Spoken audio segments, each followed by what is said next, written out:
So last week I had the great pleasure of having Academy Award-winning director Oliver Stone and historian Peter Kuznick on the show. They were here to talk about their new Showtime series and book called The Untold History of the United States. But the part you didn't see is the discussion we had after that interview, in which I got their opinion on Obama's policies, the current state of play in the United States. Take a look. So it took both of you 4 years to produce this series and almost the book. 5. Almost 5. And in it, you have a chapter called Obama, Management of a Wounded Empire, where you give a harsh critique of the Obama administration. What, in your eyes, has been the most troubling aspects of his presidency, Oliver? Well, I think that under the disguise of a sheep's clothing, he's been a wolf. That because the nightmare of the Bush presidency that preceded him, people forgave him a lot. He was a great hope for change. The color of his skin, the upbringing, the internationalism, the globalism seemed all evident. And he's an intelligent man.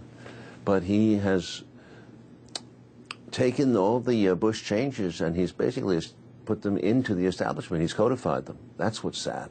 So we're going into a second administration that is living outside the law and does not respect the law as a foundation of our system. And he is a constitutional lawyer.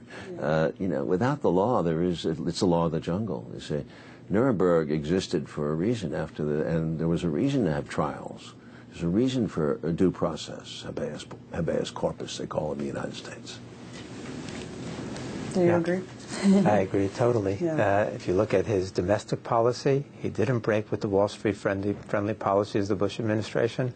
If you look at his transparency, he claimed to be the transparency president when he was running for office. There hasn't been transparency. We've been actually classifying more documents under Obama than we did under Bush. All previous presidents between 1917 and 2008 indicted 3 people total under the Espionage Act. Obama has already indicted 6 people under the Espionage Act.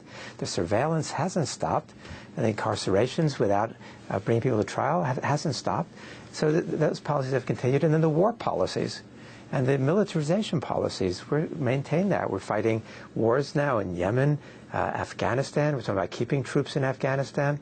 We haven't cut back on the things that we all found so odious about the Bush administration, and Obama has added some of his own. The drones policy, Obama had more drone attacks in his first 8 months than Bush had his entire presidency.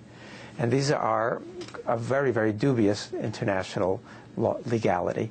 And Peter's more hopeful on the second term that there would be some more flexibility.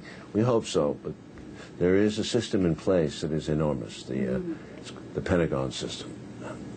Yeah, it almost seems like he took the odious CIA policies and just branded them. So it's now acceptable that the assassinations, the extrajudicial judge, jury, executioner of people without due process. It's fascinating. I mean, we complained during the Bush years that Bush was actually conducting surveillance without judicial review. Surveillance. Obama's killing people, targeted assassinations without judicial review. That to us is obviously much more serious. Absolutely.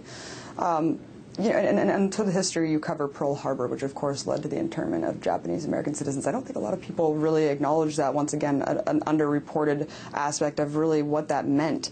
When you look at the surveillance grid in America today, it almost seems like it is an open-air internment camp where they don't need to intern people anymore because we have this grid set up in place. What do you guys think about that? The U.S. government now intercepts more than 1.7 billion messages a day from American citizens.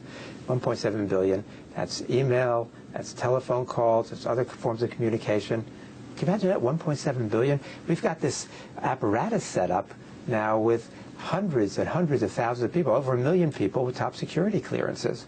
We've created this kind of nightmarish state. This is a 1984 kind of state in many ways. We say, well, Obama's trustworthy. 5 million clearances, 1 million top security clearances. That's a pretty heavy number. In other words, we are living in a fishbowl, and I think the sad part is that kids, the younger people, accept it. They're used to invade. They don't say, well, you know, and it's true. I mean, how can we follow the lives of everybody? But the truth is that we're all ultimately watching ourselves. It is an Orwellian state. It may not be oppressive on the surface, but in our hearts we have to have a certain. There's no place to hide. There's really no place to hide. Some part of you is going to end up in a database somewhere. And it can become oppressive on the surface. One of the things we feared after 9/11 was that if there was a second terrorist attack like 9/11, the Constitution would be gone. I mean, the crackdown would be so egregious at that point. And there's still this obsessive fear. The United States fears things. We fear the rest of the world. We spend as much money on our military security intelligence as the rest of the world combined. You know, do we have enemies? Are we really so threatened? Do we really need this anymore? Is that what our priorities should be? And we think not. We want to turn that around. Yeah, the evisceration of the rule of law, especially, you know, most notably the National Defense Authorization Act, which eradicates due process and our basic fundamental freedom in this country. I wanted to also bring up another interesting point that really struck me in the film series, which was the kamikaze pilots who, you know, they were brave. They were considered, it was the bravest act that you could do. And then I can't help but think of suicide bombers today, and, you know, Bill Maher, he goes out and loses his show for saying these people are brave. And then you have people like Ron Paul get up there and talk about blowback as a reality, and he's ridiculed. I mean, how did we get here where the discourse is just so dumbed down, where we can't even acknowledge obvious truths such as that? Primitive discourse. Yeah. There's been a blind worship of the military and patriotism, jingoism, it used to be called. I strongly believe in a good military and a strong military, but to defend our country, not to invade other countries and to try to conquer the world. And I think there's a huge difference, and it's been forgotten. Morality.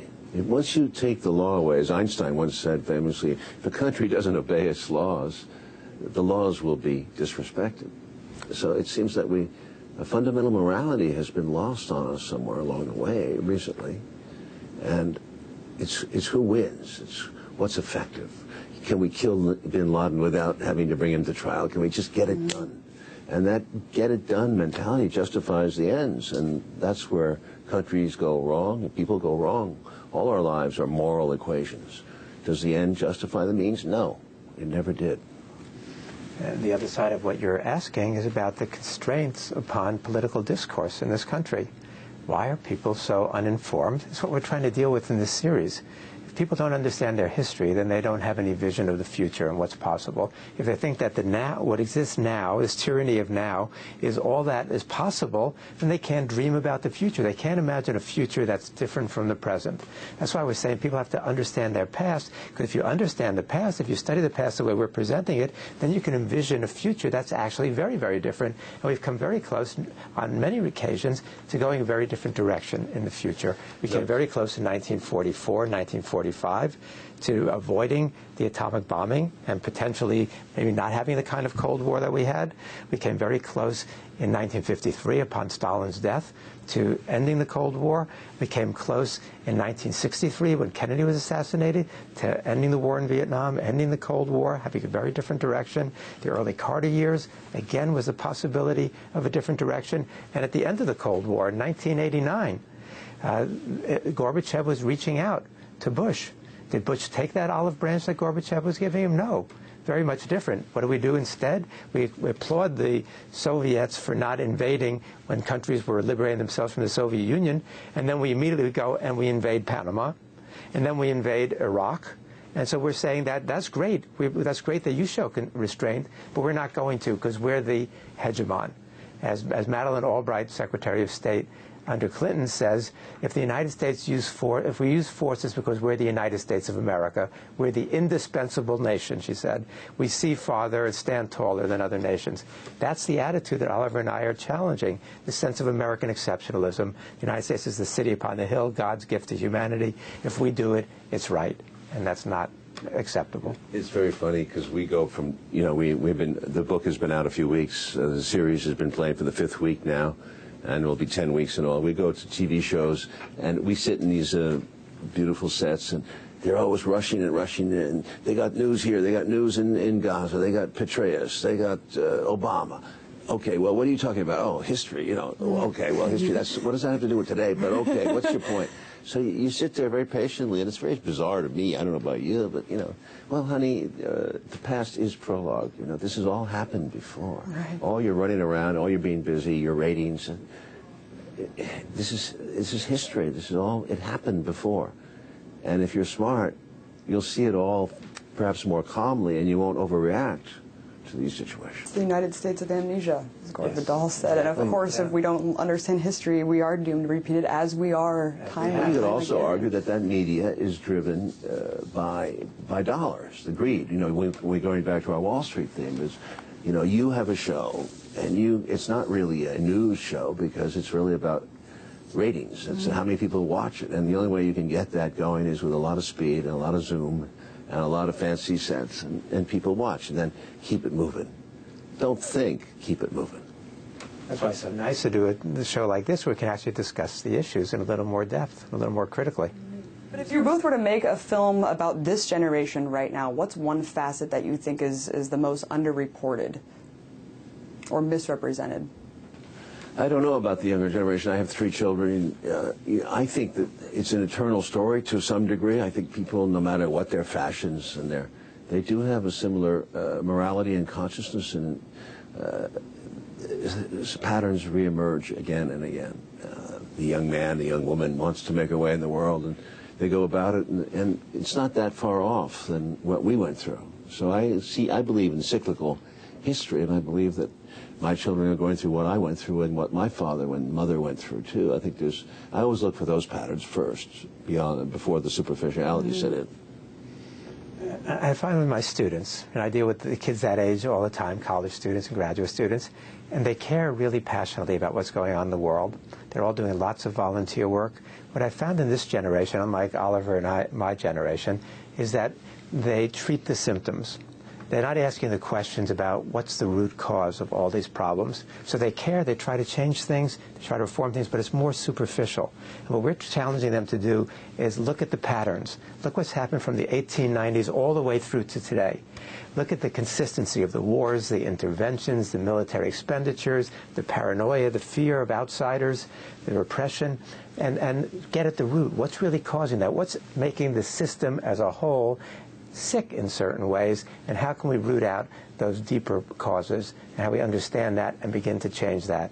The Occupy movement did some of that. There have been times in the 1930s, the 1870s and 80s, the 1960s, when people were challenging it on that scale. We want the country to begin thinking those big questions again. What is our past? How did we get here? What are the possibilities for the future? What have we done wrong? And what can we get right?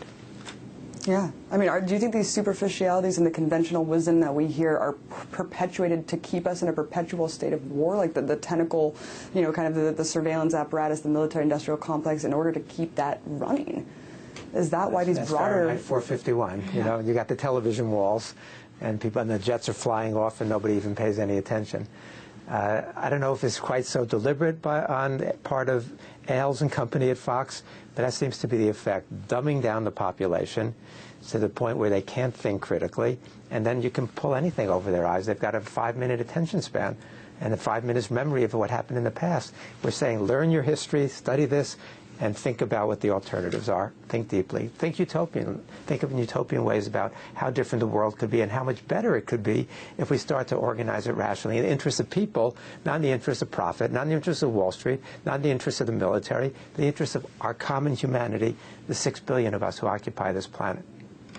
What an amazing concept to entertain, and I hope that we see that in this lifetime thing. It's an ambitious series. I'm hoping that it will go on through time. The model of it was The World at War, which was made by the BBC in the 1970s about the world as World War II. And it was a beautifully done thing. I like this series, which is cut with a lot of care. I mean, these are 10 feature films, like 1 hour each. It's cut with a lot of love. No talking heads, pure narration, music, beautiful music, and sometimes clips of films that make our point or don't make our point another way. But we try to keep it flowing like a young person could enjoy it like a movie. I'm glad you did. Yeah, beautiful archival footage as well, mixed in with the cinematic accents. It's a really incredible series, and thank you so much for your time, Peter Kuznick and Oliver Stone. Abby, you're terrific. Thank you so much. If you like what you see so far, go to our YouTube channel at youtube.com/breakingtheset and subscribe. Check out our Facebook page at facebook.com/breakingtheset. And if you're wondering about what I'm doing when I'm not on air, you can follow me on Twitter at Abby Martin.